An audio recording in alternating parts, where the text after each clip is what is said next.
Assalamualaikum warahmatullahi wabarakatuh. Selamat datang di media pembelajaran online SDN 1 Kalianget. Jumpa kembali dengan Pak Yon, wali kelas 4B ya anakku. Mari kita mulai dengan berdoa terlebih dahulu. Berdoa selesai ya. Baiklah anakku, setiap orang memiliki cita-cita untuk menjadi apa kelak di kemudian hari. Apapun cita-citamu, pasti kamu berharap menjadi orang yang hebat dan bermanfaat bagi lingkunganmu, bagi orang tuamu, bagi bangsamu, dan bagi negaramu, bagi agamamu. Nah, semua orang pasti mempunyai cita-citanya masing-masing. Ada yang bercita-cita untuk kepentingan dirinya sendiri, dan tidak jarang ada juga orang yang memiliki cita-cita mulia untuk kebaikan orang lain. Nah, selain itu, mari kita lanjutkan dengan ayo membaca ya. Judulnya kisah seorang guru anak berkebutuhan khusus. Seorang wanita muda terpanggil untuk menjadi seorang guru.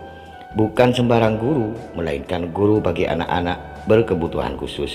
Semuanya berawal dari kepeduliannya terhadap kurangnya pendidikan yang sesuai bagi anak-anak berkebutuhan khusus di Indonesia ya. Sanggita Lahman nama wanita muda itu. Ia adalah seorang dokter yang beralih profesi menjadi seorang guru anak-anak prasekolah. Pada awalnya ia mengajar anak-anak prasekolah untuk mengisi waktu luangnya, akan tetapi lama-kelamaan ia mencintai kegiatannya itu.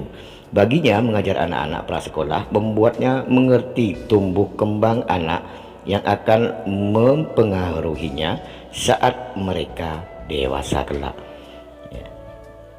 Jadi anak-anak yang berkebutuhan khusus itu yang tidak sama dengan kita ya, dengan kalian. Pada saat mengajar anak-anak prasekolah, ia menemui beberapa siswanya yang berkebutuhan khusus, seperti anak yang menderita autis atau kesulitan belajar lainnya. Anak-anak ini memerlukan cara pengajaran dan bimbingan khusus yang berbeda dengan anak-anak yang tidak berkebutuhan khusus. Ia melihat saat itu tidak banyak sekolah yang tahu bagaimana mengajar anak-anak tersebut. Sanggita kemudian memutuskan untuk menimba ilmu dan keterampilan yang membantunya untuk memahami anak-anak tersebut. Dengan demikian, ia dapat menjadi guru yang baik bagi anak-anak berkebutuhan khusus. Baiklah anak-anakku, berdasarkan teks yang dibaca Pak Guru tadi, kita dapatkan informasi ya sebagai berikut.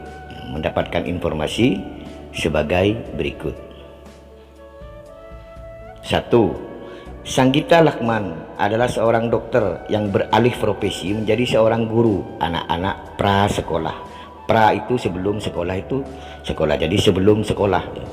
Yang kedua, Sanggita ingin menjadi guru karena menurutnya mengajar anak-anak prasekolah membuatnya mengerti tumbuh kembang anak yang akan mempengaruhinya saat mereka dewasa kelak.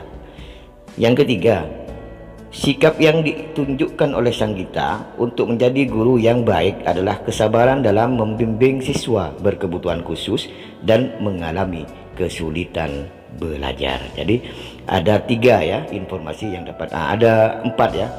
Yang keempat, sikap yang diperlukan untuk menjadi guru yang baik adalah sabar, peduli, dan ramah. Jadi kalau marah-marah terus ya bukan pintar muridnya, malah jadi tidak bagus ya perkembangannya. Setiap orang memiliki cita-cita yang baik, tidak ada cita-cita yang tidak hebat. Oleh karenanya, teruslah berusaha meraih cita-cita kalian itu. Adakah di antara kalian yang ingin menjadi dokter? Tentu ada ya, tentu ada ya. Kemudian ini ada teks bacaan lagi ya. Cita-citaku, karya M. Ridwan Hafid. Cita-citaku ingin menjadi dokter agar dapat menyembuhkan orang yang sakit. Cita-citaku ingin menjadi dokter agar anak-anak menjadi sehat. Aku harus belajar dengan sungguh-sungguh agar dapat menggapai cita-citaku itu. Aku harus belajar dengan sungguh-sungguh agar menjadi orang-orang berguna bagi nusa dan bangsa. Nah, ini puisi ya anak-anakku. Ini puisi. Judulnya Cita-citaku. Buah karya Muhammad Ridwan Hafid ya. Judulnya Cita-citaku adalah ingin menjadi dokter.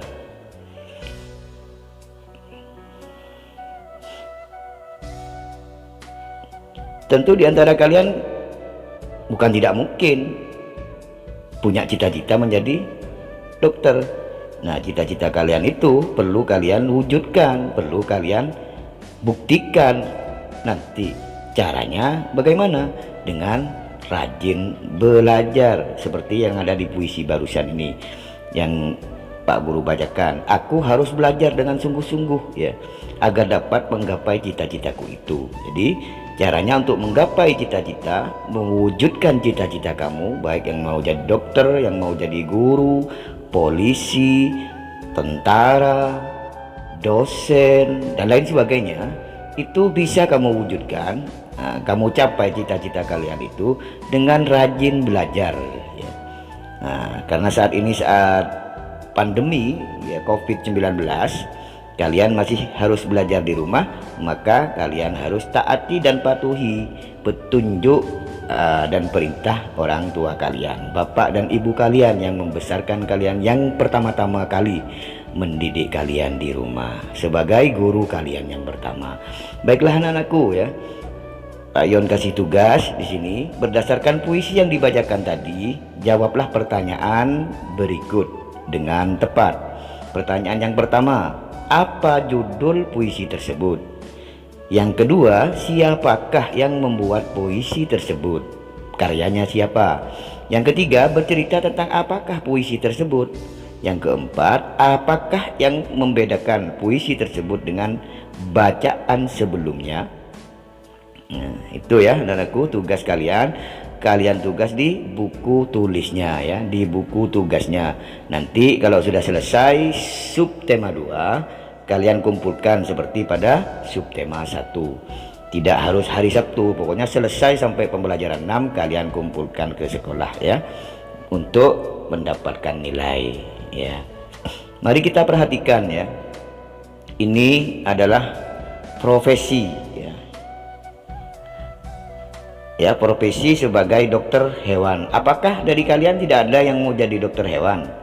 Nah, di antara kalian tentu ada yang bercita-cita untuk menjadi dokter hewan ya, agar dapat memberikan kasih sayang kepada hewan. Ada yang sakit, hewan-hewan apa saja, nah, bisa diberi pengobatan oleh yang menjadi dokter hewan kalian nanti. Ya, harapan pertumbuhan hewan, dari tahapan pertumbuhan hewan dari kecil sampai dewasa itu disebut daur hidup hewan. Ini sudah memasuki IPA ya anakku, kalau tadi bahasa Indonesia. Daur hidup hewan itu meliputi satu, mengalami perubahan bentuk ya, disebut metamorfosis. Yang berikutnya tidak mengalami perubahan bentuk, jadi bukan metamorfosis ya. Jadi daur hidup hewan itu adalah tahapan pertumbuhan hewan dari kecil sampai dewasa. Nah, hewan yang mengalami metamorfosis itu ada dua ya.